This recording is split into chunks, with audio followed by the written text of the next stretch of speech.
तो ये जो कहानी है, वैसे तो हम देखा जाए तो बहुत सारे ऐसे गांव हो गए जहाँ पे कछुए रहते हैं किसी तालाब में। लेकिन ये कहानी दिलचस्प जो है वो इसकी वजह से है। इस फोटो में जो आपको दिख रही है आईपीएस ऑफिसर अनुकृति शर्मा जी, उनके वजह से।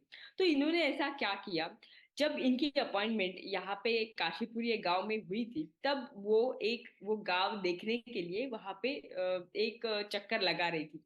जब वो ये कर रही थी तब उन्होंने देखा कि वहां पे एक सुंदर सा तालाब है जो कि गांव के बीचों बीच है। और वो जो तालाब है उस तालाब में कुछ कछुए हैं। लेकिन वो कछुए वो तालाब में जो पॉल्यूशन है, जो प्लास्टिक रैपर से, इसके वजह से बाहर नहीं आ पा रहे थे। और वहां पे उनका वो जो दम है वो घुट रहा था। ये देख के उनको बहुत पहले तो लगा कि ये कैसे हो सकता है, इसको मुझे सुधारना ही पड़ेगा। लेकिन उससे पहले उन्होंने इस जो कछुए है इसके ऊपर रिसर्च किया।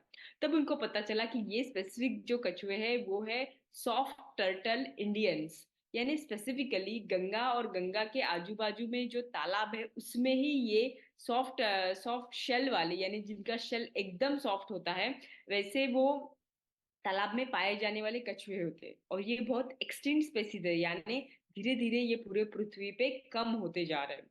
इन्होंने ये सोचा कि अगर वो मेरे गांव में है और उसे मुझे अच्छे से रखना है तो मुझे गांव वालों की मदद लेनी ही पड़ेगी।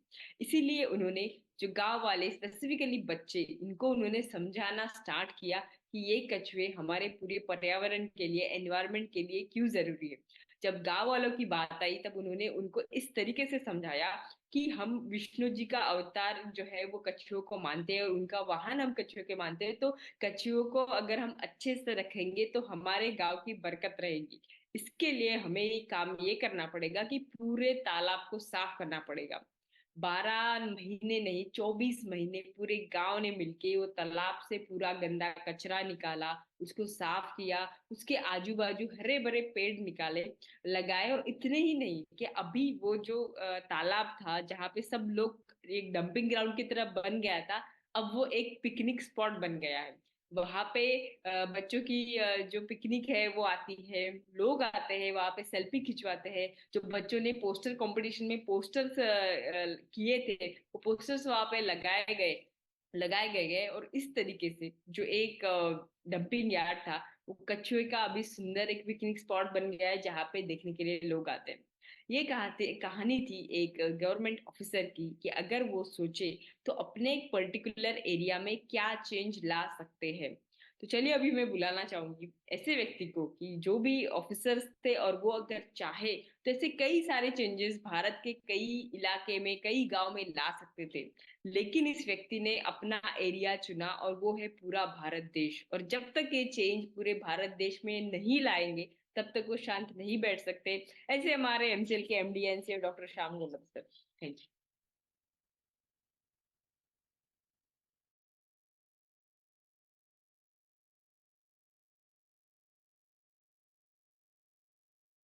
Thank you madam. दोस्तों नमस्कार। मैं डॉक्टर श्याम गोलो फिर से एक बार आपका ट्रेनिंग सेशन में स्वागत करता हूं।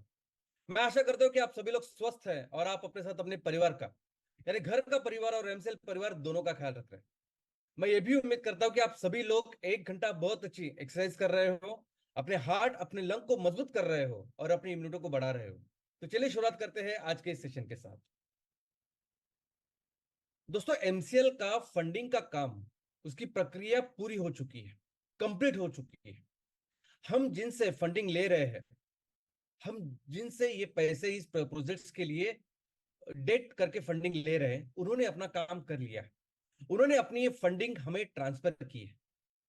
हम इस फंडिंग प्राप्त करने के लिए हमें जितने भी कंप्लायंसेस करने थे, हमें जितने भी परमिशन या पेपर वर्क करने थे, वो हमने पूरा कर दिया।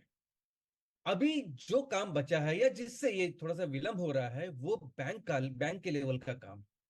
और उसका कारण एक ही है कि हम, हमारे जो नंबर्स है, हमारी जो बैलेंस शीट है, उस बैलेंस शीट से अ, हमारी जितनी कैपेसिटी बनती है कि हम जितना रिसीव कर सकते हैं, उससे कई ज्यादा फंड हम रिसीव कर रहे हैं। इसलिए बैंक अपने लेवल से वो तहकीकात, वो इन्वेस्टिगेशन या वेरिफिकेशन वो सब कर रही है। लेकिन वो सही भी है, हम अनलिस्टेड पब्लिक लिमिटेड कंपनी है। और हम, हमारे जो 553 आरओसी रजिस्टर्ड स्टार्टअप्स है, या लाखों जो किसान है जो हमारे साथ है, वो बैलेंस शीट में नहीं आते। बैलेंस शीट में सिर्फ नंबर आता। तो जैसे कोई आपकी सैलरी स्लिप हो या आपने जो इनकम टैक्स रिटर्न भरा है उसके आधार पर आप कितना लोन प्राप्त कर सकते हैं ये तय होता है। तो उसी अनुसार वैसे ही हम अपने जो बैलेंस शीट हमारी है एमसीएल की, उसके अनुसार हमें जितना फंड मिलना चाहिए उससे कई ज्यादा फंड हम ले रहे हैं। क्योंकि जो संस्था हमें ये पैसे दे रही है, फंड दे रही है, वो हमें उतने सारे प्रोजेक्ट्स के लिए दे रही है जितना जितना परिवार हमने तैयार किया है। ऑफ कोर्स ये सब कुछ अभी हम बैंक को भी बता रहे हैं, बैंक को भी समझा रहे हैं, और ये भी प्रक्रिया ऑलमोस्ट पूरी हो चुकी है। हो सकता है कि आज या सोमवार को भी इसकी शुरुआत, इस फंड की ट्रांसफर की या डिस्ट्रीब्यूशन की शुरुआत हो सके। दोस्तों कल बैंक का दिन है, लेकिन कल केंद्रीय कार्यालय या कल आरबीआई का ऑफिस बंद होता है, तो कल का दिन हम नहीं गिनते हैं। तो आज नहीं तो सोमवार को इसकी शुरुआत हो जाएगी। हम बैंक की पूरी तरह से सहायता कर रहे हैं, और पहली बार इसको इतना समय लग रहा है। पहली बार इसको इतना समय लगता है क्योंकि डिस्प्रोपोर्शनेटली हाई है, इतना बड़ा ये फंड है। एक बार ये होने के बाद, अपना एक रिकॉर्ड तैयार होने के बाद, ये नेक्स्ट टाइम इसको इतना टाइम नहीं लगेगा। इनफैक्ट ये तो आने वाले दिनों में ये तो एक निरंतर प्रक्रिया होने वाली है। इनफैक्ट जिस इंस्टीट्यूट से, जिस संस्था से हम ये पैसे ले रहे हैं, वो भी एक बहुत जानी मानी ऐसी संस्था है जो आने वाले दिनों में भी हमारी बहुत सारी मदद करने वाली है। तो चलिए शुरुआत करते हैं इस फेज के साथ। दोस्तों अभी इसी फेज के साथ या इसी फंडिंग के बाद में हमारा जो काम करने का तरीका है वो भी पूरा बदलने वाला है। हम बेसिकली एक कॉर्पोरेट जैसे ही काम करने वाले। अगर मैं फंडिंग की बात करूं तो फंडिंग की व्यवस्था अपने आप में एक प्रोफेशनल्स की व्यवस्था होगी। आज भी मेरे साथ जो भी टीम काम कर रही है वो सभी प्रोफेशनल्स है। वो टीम, और जो हमें मदद कर रही है उनकी टीम, और बाकी के सभी प्रोफेशनल मिलके आने वाले दिनों में फंडिंग का वो जो पूरी जिम्मेदारी है वो संभालेंगे, फंडिंग का काम संभालेंगे, और इस ये निरंतर प्रक्रिया ये चालू रहेगी, वो संभालेंगे। लेकिन हमारे जो प्रोजेक्ट्स हैं, हमारे एम कोल, एम सीएनजी प्रोजेक्ट्स, हमारे एम कैफे और एमएसपी, ये सब प्रोजेक्ट्स हैं। ये सभी प्रोजेक्ट्स के बारे में भी जो काम होगा वो सिर्फ और सिर्फ प्रोफेशनल्स ही करेंगे। वो एक्सपर्ट जिन्होंने इनकी पढ़ाई की है, जो इन सभी चीजों को जानते हैं, जो समझते हैं, वही इन चीजों को करेंगे। इस बिजनेस को चलाएंगे भी और आगे बढ़ाएंगे भी। ऑफ कोर्स हम आगे इसका एक्सपांशन, इसका विस्तार, बिजनेस का विस्तार जैसे करेंगे, वो जैसे कोई भी कॉर्पोरेट करता है वैसे ही करेंगे।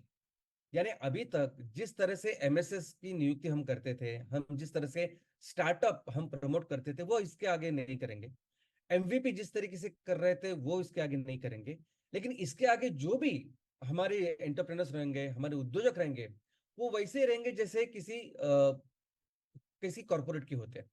जैसे authorise dealers, authorise distributor, authorise manufacturer, ऐसे सभी चीजें होगी, और वैसे ही हमारा बिजनेस आगे बढ़ेगा। लेकिन सबसे महत्वपूर्ण बात यह है कि आने वाले दिनों में हमारे इस कंपनी का शेयर्स, इसकी वैल्यू बहुत ज्यादा बढ़ने वाली है। और एक बहुत इंपॉर्टेंट चीज अभी आज हमारे फैमिली के हर एक सदस्य के पास है, हर एक उद्योजक के पास है, वो है एमसीएल के शेयर्स। दोस्तों आने वाले दिनों में इसके आगे कभी भी किसी को भी शेयर्स नहीं दिए जाएंगे। एमसीएल के शेयर्स हम नहीं बढ़ाएंगे, हम डेट ले रहे हैं, हम इक्विटी फंडिंग नहीं ले रहे हैं। तो जितने अभी शेयर्स है, वो शेयर्स अभी जिनको मिले हैं, वो एक लक है या एक अच्छी अपॉर्चुनिटी है जो आपको मिली है। क्योंकि आने वाले दिनों में भले ही आप एमसीएल के साथ बिजनेस करें, आप उद्योजक बने, लेकिन आपको वो शेयर्स नहीं मिलेंगे जो आज की तारीख में हमारे सभी एमएसएस, सभी एमवीपी उनके पास है। और इनका मूल्य बहुत ज्यादा होने वाला है। ये एक बहुत बड़ी संपत्ति करके आपके पास होने वाली है। दोस्तों हमें जल्द से जल्द, जितना जल्द पॉसिबल हो सके, हमें खुद के कंपनी को आईपीओ की लिस्टिंग करनी, वो जरूरी भी है। क्योंकि एक बार कंपनी आईपीओ लिस्टिंग हो जाती है तो फंडिंग के कई सारे रास्ते खुल जाते हैं सामने वाले।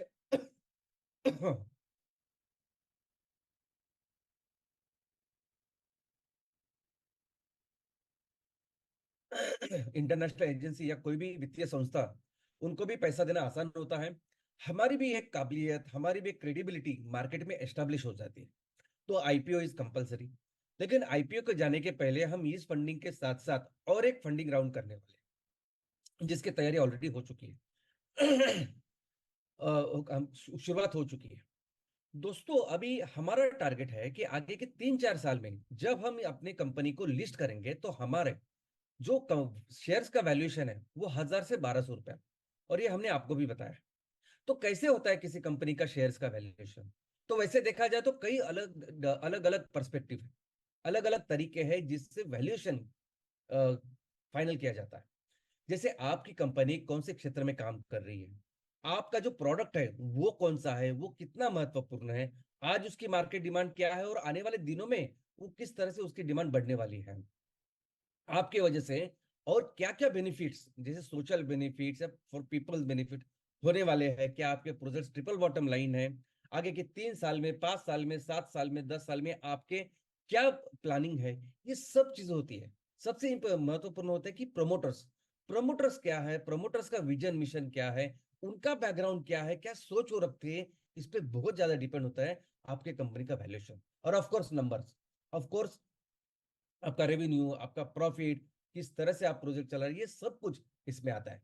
लेकिन अगर एक थंब रूल हम इस पे पकड़े कि जिससे पता चले कि ये शेयर्स क्या सच में 1000 रुपए का हो सकता है या कितना हो सकता है, तो एक सिंगल थंब रूल, एक वो नंबर अगर कोई है, तो वो है ईपीएस, अर्निंग पर शेयर। आपके जितने भी शेयर्स हैं, आपके कंपनी के जितने भी शेयर्स है, एक शेयर के ऊपर आप कितना पैसा कमा रहे हैं, वो उसे कहते हैं अर्निंग पर शेयर।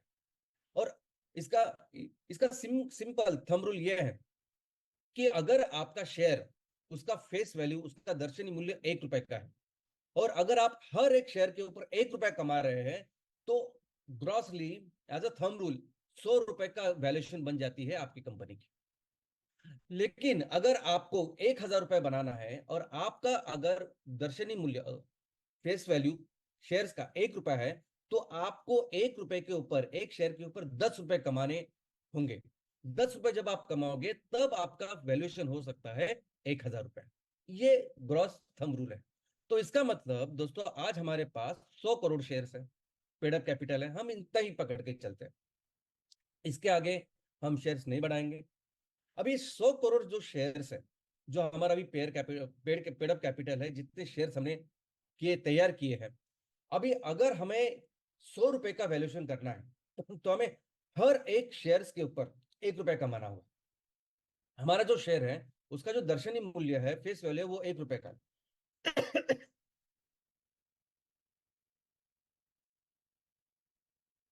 तो अगर एक शेयर्स के ऊपर 1 रुपए कमाए, 100 करोड़ शेयर के ऊपर अगर 100 रुपए, 100 करोड़ रुपए अगर हम नेट प्रॉफिट करके कमाए, तो हमारे एक शेयर का वैल्यूएशन बन जाता है 100 रुपए ग्रॉसली। तो वैसे ही अगर हमें 1000 रुपए का शेयर बनाना है, अगर हमारे पास 100 करोड़ शेयर है, तो हमें जो प्रॉफिट है, वो नेट प्रॉफिट तैयार करना पड़ेगा 10 गुना, वो है 1000 करोड़। अभी पहले राउंड ऑफ फंडिंग जो हमारी है, उस पहले राउंड ऑफ फंडिंग में हम 200 एमकोल और 25 एम सीएनजी प्रोजेक्ट्स कर रहे हैं। अब ये 200 एमकोल जो प्रोजेक्ट्स है, हर एक प्रोजेक्ट का जो रेवेन्यू बन सकता है वो 13 करोड़ तक बन सकता है। तो 200 करोड़ के साथ 2600 करोड़ का एक टर्नओवर बन सकता है। हर एक एमसीएनजी का जो प्रोजेक्ट है, उसका जो टर्नओवर है वो 30 से 35 40 करोड़ तक है। तो 25 एमसीएनजी प्रोजेक्ट के साथ एक 800 900 करोड़ का टर्नओवर बन सकता है। ये दोनों प्रोजेक्ट लगाने के बाद जो हमारा टर्नओवर है वो पहुंच सकता है 3500 करोड़ तक। और 3500 करोड़ का अगर आपका रेवेन्यू है, तो उसके मुकाबले में जो नेट प्रॉफिट आना चाहिए वो आराम से हम अचीव कर सकते हैं 1000 करोड़ के ऊपर। तो आज की जो फंडिंग है उसके हिसाब से भी हम अपना जो टारगेट है उसको अचीव कर सकते हैं। दोस्तों, आज मार्केट में सैकड़ों ऐसी कंपनियां हैं कि जिनके एक शेयर का जो वैल्यूएशन है वो 1000 से ज्यादा है। लेकिन क्या आप जानते हैं कि कुछ कंपनियां ऐसी है कि जिनके शेयर का मूल्य 5000 से भी ज्यादा है। दुनिया सिर्फ इंडिया में 91 ऐसी कंपनियां हैं कि जिनका मूल्य, एक शेयर का मूल्य 5000 रुपए से ज्यादा है। लेकिन ऐसे कंपनियां कि जो 5000 के बहुत करीब है, ऐसे हम लोग पकड़ के चले तो कम से कम 100 ऐसी कंपनियां हैं कि जिनका एक शेयर का मूल्य 5000 से भी ज्यादा है। तो हम कम से कम इतनी बड़ी जो फैमिली है, वो फैमिली लेके हम कम से कम वो 100 कंपनी में तो आ सकते हैं। तो हमारा जो प्रोजेक्ट है, हमारी जो कंपनी है, उसके शेयर्स का वैल्यूएशन हम 5000 तक लेके जा सकते हैं। कैसे? तो दोस्तों आने वाले दिनों में अभी कैसा हमने एक फोकस किया है। हमने आपको बताया कि अभी इस नए फेज के साथ, नए पर्व के साथ हम एक ऐसी फोकस करेंगे कि कैसे हमारा हर एक उद्योजक, हर एक एमवीपी, हर एक एमएसएस कोई ना कोई उद्योग की शुरुआत करे। सभी बायोफ्यूल प्रोजेक्ट्स हैं, एमकोल प्रोजेक्ट, एमसीएनजी प्रोजेक्ट, ये कंपलसरी करने हैं।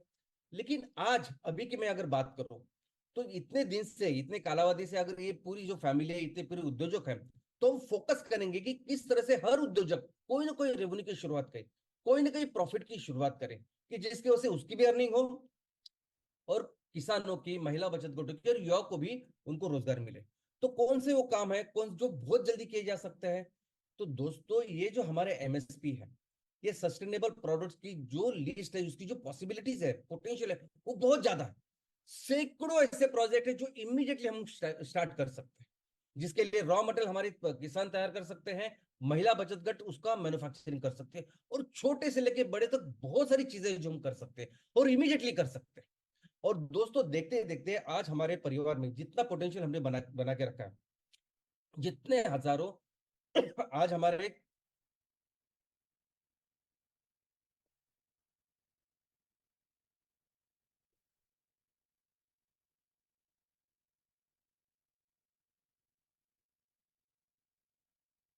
उद्योजक है, उनका अगर हम पोटेंशियल देखें, उन सभी का पोटेंशियल देखें और सब लोग अगर शुरुआत करें, तो देखते देखते इस एमएसपी का जो रेवेन्यू है, उसके जो नंबर्स है, उसकी जो पॉसिबिलिटी, वो बहुत ज्यादा है।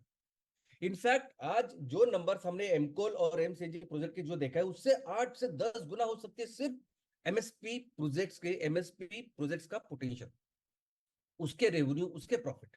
उसके साथ ही आ रहा है, शुरू हो रहा है एम कैफे।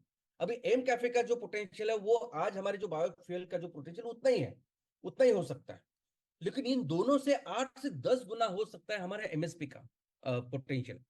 तो हम अगर हमारे इस फैमिली के हर उद्योजक के ऊपर फोकस करें, उनका जो बिजनेस मॉडल है, जो हम लोग हर एक उद्योजक का करने वाले हैं, आप किसी भी गांव के अगर एमवीपी हो, हम देखेंगे कि आप कौन सा प्रोजेक्ट, कौन सा बिजनेस इमीडिएटली शुरुआत कर सकते हैं, कितना प्रॉफिट, कितना रेवेन्यू उससे हो सकता है, और वो तैयार करके उसमें पैसे भी लाएंगे। उस पैसे, फंडिंग की तो अभी ज्यादा चिंता नहीं हमें। तो इसके साथ अगर आप देखोगे तो हमारा ही जो वैल्यूएशन है, हम जिस शेयर्स की बात कर रहे हैं, हम कह रहे हैं कि आईपीओ तक हम 1,1200 तक लेके जाएंगे, उससे कई ज्यादा वैल्यूएशन हो सकता है। यानी देखते देखते जो हमारा वैल्यूएशन है, वो 5,000, 7,000, 8,000, 10,000 तक भी हो सकता है। अगर भारत की 100 कंपनियां ऐसी है कि जिनका वैल्यूएशन आज 5,000 रुपए एक शेयर का है, वैसी 28 कंपनियां ऐसी है भारत में कि जिनका वैल्यूएशन एक शेयर का मूल्य ये 10,000 से भी ज्यादा है। अगर ये सब है तो हम कम से कम उस 100 कंपनी में तो आ ही सकते हैं। इनफैक्ट अगर आप देखोगे तो हमारे देश में सबसे बड़ा, ये सबसे कॉस्टलीस्ट ऐसा जो शेयर है, जो सबसे महंगा ऐसा शेयर है, उसकी कीमत क्या अगर आप देखोगे तो हैरान हो जाओगे, तो वो है एमआरएफ का। एमआरएफ कंपनी का शेयर कल का मूल्य ही है 1,32,450 है। यानी कल इस एक शेयर का मूल्य 1,32,450 है। कि एमआरएफ क्या करती है, कौन से प्रोडक्ट, आप सभी जानते हैं। तो ऐसी परिस्थिति में हम जो काम कर रहे हैं, और इतने सारे जैसे हमारी पॉसिबिलिटीज है, इतनी बड़ी जो फैमिली और परिवार जो हमने बना के रखा है, इसके बेस पे हम क्या कर सकते हैं, इसके बारे में सोचें, इसके पोटेंशियल के बारे में सोचें। और इसलिए दोस्तों आज मैं आपसे एक विनती करना चाहता हूं कि आपके पास जितने भी शेयर्स है, अभी हर एमबीपी के पास 5,000 शेयर है, हर एमएसएस के पास 33,300 शेयर है। ये बहुत मूल्यवान है, ये बहुत बड़ी संपत्ति आने वाले दिनों में आपकी होने वाली है। इनफैक्ट ये 5,000 से अगर आप 1,000 रुपए भी गिने, 1,000 रुपए में भी हम अपनी कंपनी को आईपीओ लिस्टिंग करें, तो भी ये 50 लाख रुपए बनते हैं। लेकिन अगर यही 2,000 रुपए हो गए तो ये 1 करोड़ बनेंगे, और यही अगर 5,000 हो गए तो 2.5 करोड़ बनेंगे। और ये 2.5 करोड़, ये आपकी संपत्ति आपको कई सारी चीजें आपकी जो वो पूरी करने में मिलेगी, होगी, मदद होगी उसकी। यानी आपके बच्चों की एजुकेशन हो, आपका घर का सपना हो, कई सारी चीजें आप कर सकते हैं इससे। इनफैक्ट एमएसएस अगर आप देखोगे तो 33,300 शेयर है। अगर 1,000 रुपए से भी हम देखें तो 3,33 लाख इतने रुपए बन जाते हैं। और वही अगर 5,000 रुपए से अगर हम लोग कंसिडर करें तो ये 15 करोड़ से आगे जाता है। और अगर आप किसी के पास 15 करोड़ तो उसको मुझे नहीं लगता कुछ करने की जरूरत है। तो ये जो शेयर आज आपके पास है, मैं आपसे विनती करता हूँ कि इसको खोइए मत। जो आज अगर कोई कंफ्यूजन में है, अगर कोई कुछ बिजनेस नहीं करना चाहता, बाकी ठीक है, चलो, आपको अगर कुछ नहीं करना है, आप शांत बैठना चाहते हो तो शांत बैठिए, लेकिन शेयर्स को मत खोइए। आज जितने भी लोग आज हमारा ये सेमिनार देख रहे हैं वेबिनार देख रहे हैं, आप भी आप भी उनको बताइए, जो नहीं भी देख रहे हैं, जो नहीं भी देख रहे हैं और जिनके पास शेयर, उनको भी बताइए कितना मूल्यवान, कितना इंपॉर्टेंट है ये शेयर्स। और इस शेयर्स के माध्यम से ही एक बहुत बड़ी संपत्ति का निर्माण आप सबका हो सकता है। और मैं चाहता हूं ये हो, क्योंकि आप सभी लोग उस टाइम, उस वक्त पर हमारे साथ हमारी विजन और मिशन पे भरोसा लेके आप आए। तो इसीलिए मैं चाहता हूं कि आप सबका मैक्सिमम फायदा इन सबसे। लेकिन सबसे अच्छी बात यह है कि जितने भी लोग आज हमारे साथ है, मैक्सिमम लोग आज हमारे साथ है, और डे वन से जितने भी वो डेडिकेटेडली सिंसियरली काम कर रहे थे, उतने ही सिंसियर वो आज भी उस विजन के लिए, उस मिशन के लिए, एक अच्छे काम के लिए, वो सभी जानते हैं। और मैं एक चीज आपको आज यहाँ बताने वाला हूँ कि आप लोग आने वाले दिनों में एक बहुत बड़ा रोल प्ले करने वाले हैं, बहुत बड़ा रोल, जो शायद आपने सोचा भी नहीं होगा। दोस्तों, बात बिजनेस की है ही, ऑफ कोर्स हम बिजनेस करेंगे ही, मैक्सिमम बिजनेस करेंगे। हम हमारे तहसील में, हमारे ग्राम पंचायत गांवों में जितनी भी मिट्टी है, जितनी खेती हम कर सकते हैं, जितने लोग हमारे साथ हैं, उनसे मिलकर जो भी बिजनेस कर सकते हैं वो करेंगे। लेकिन इसके आगे बढ़ के आपका रोल होने वाला है। ये सभी बिजनेस करके आप किसानों का सक्षमीकरण करेंगे, लोगों को एम्प्लॉयमेंट जनरेट करेंगे। लेकिन इसके साथ जो सीएसआर फंडिंग का निर्माण आप करेंगे हर तहसील में, और आपको भी पता है कि हम मैक्सिमम सीएसआर फंड जितना पॉसिबल हो सके वो हम सोसाइटी को देंगे। तो आप अपने इस सोसाइटी के लिए, समाज के लिए कई सारे आप प्रॉब्लम इस सीएसआर फंडिंग से आप दूर करेंगे हमेशा के लिए। ये लोग, ये समाज आने वाले दिनों में आपको एक बहुत बड़े समाज सुधारक करके दिखने वाला है। इस तरह का रोल आपका होगा। ये सभी जो फंडिंग हम ला रहे हैं, ये आपके ही प्रोजेक्ट्स के लिए। एमसीएल खुद अचानक खुद के प्रोजेक्ट्स नहीं लगाने वाले कभी। आपके ही जो स्टार्टअप्स है, आपकी जो कंपनियां हैं, आपके जो प्रोजेक्ट, उसके लिए तो हम लोग ला रहे हैं, ये पैसे ला रहे हैं और लाते रहेंगे। लेकिन इन प्रोजेक्ट के साथ साथ आने वाले दिनों में एक बहुत बड़ा रोल आप प्ले करोगे। ये समाज, ये सोसाइटी हमेशा आपको उस रोल के लिए याद रखेगी। और दोस्तों, हमेशा कोई भी संगठन बड़ा बनता है बहुत अच्छे लोगों के साथ, टीम के साथ, जो सिंसियर हो, कमिटेड हो, डेडिकेटेड हो। और ऐसे कई सारे लोग आज हमारे साथ में।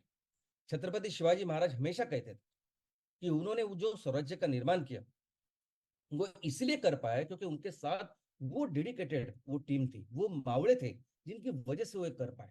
और ऐसे सभी मावड़े, ऐसे सभी डेडिकेटेड सिंसियर लोग, ऐसे उद्योजक हमारे साथ में। सोचिए, हजारों लोग जब हमारे साथ में है, इतनी डेडिकेशन के साथ और कमिटमेंट के साथ, तो क्या करने वाले हैं हम लोग? आने वाले दिनों में सिर्फ एक ही फोकस करेंगे, और वो फोकस क्या होगा? आपके सबके बिजनेसेस। हर शुक्रवार हर एमवीपी क्या बिजनेस करेगा, उसका रोड मैप क्या होगा, और वो अपने अपने जो इलाका है उसमें क्या कर सकता है मैक्सिमम, बस उस पर ही काम करें। हर एमवीपी क्या कर सकता है, हर एमएसएस क्या कर सकता है, कैसी उसकी बिजनेस की ब्लूप्रिंट होगी, ये मैं आपको, ये हर फ्राइडे बस यही डिस्कशन हो। और हम देखेंगे कि किस तरह से आप फिर उस ब्लूप्रिंट को पूरी तरह से पूरा करते हैं। आपने जो भी रोड मैप आपने बनाया है, जो भी लक्ष्य आपने बनाया, उसको साकार कर सकते हैं। और दोस्तों, क्या है, हजारों जब उद्योजक, हजारों मिलकर जब ये काम करेंगे, और वो भी हम ऐसे सेक्टर में काम कर रहे हैं जो सेक्टर अभी तरह से, ऐसा समझिए कि शुरुआत ही नहीं हुई। बायोफ्यूल की शुरुआत हुई नहीं, ऐसा सोच सकते हैं हम लोग। ऐसे लेवल पर अभी बायोफ्यूल की इंडस्ट्री है, और उसको हम वहां तक लेके जाएंगे कि पूरी तरह से इस फॉसाइल इंडस्ट्री को ये रिप्लेस करेंगे। इनफैक्ट जिस जो भी रिन्यूएबल के नाम पे अभी बिजनेस है उसको, या इंडस्ट्रीज है, उसके कई ज्यादा आगे ये बिजनेसेस हो गए। बायोफ्यूल में सबसे ज्यादा बायोफ्यूल तैयार करने वाला और उसको बेचने वाला भारत देश होगा। इनफैक्ट ये हैंडीक्राफ्ट, ये हमारे एमएसपी, ये सभी जो प्रोडक्ट्स है, ये दुनिया में किसी के पास नहीं, इतना पोटेंशियल किसी के पास नहीं। ऑर्गेनिक फार्मिंग के लिए भी, ये ऑर्गेनिक फूड प्रोडक्ट्स और उसको तैयार करना, बेचना, ये भी पोटेंशियल सबसे ज्यादा सिर्फ और सिर्फ भारत में। तो अभी हजारों उद्योजक हर हफ्ते, हर शुक्रवार जब इसके ऊपर फोकस करेंगे, अभी जब फंडिंग की व्यवस्था हमने की है, तो इसके आगे तो हम पूरी तरह से फोकस करेंगे किस तरह से ज्यादा रेवेन्यू, ज्यादा से ज्यादा प्रॉफिट आप सबके लिए बने, हमारे देश के लिए बने, और किस तरह से हम अपने देश को फिर से दुनिया की नंबर 1 इकोनॉमी बनाएंगे। और मिलके जो देश और जिस तरीके से हम काम कर रहे हैं, हमारा देश फिर से दुनिया का नेतृत्व करेगा और बताएगा सही क्या है, गलत क्या है। तो चलिए इस पर्व की शुरुआत करते हैं। जय हिंद, जय एनसीएल।